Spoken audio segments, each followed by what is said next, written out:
জয়পুরহাট থেকে ঢাকার দিকে যাচ্ছি।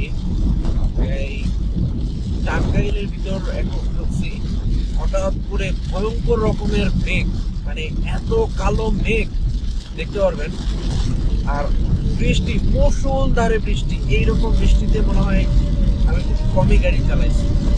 তো আল্লাহর কাছে দোয়া যেন সুফলভাবে, একদম সুফলাফলি বাসায় যেতে পারি, কারণ প্রচণ্ড বৃষ্টি আর গাড়িও অনেক সব স্লো যাচ্ছে। স্বাভাবিক, কারণ এই বৃষ্টির মধ্যে কেউ জোরে গাড়ি চালাবে না।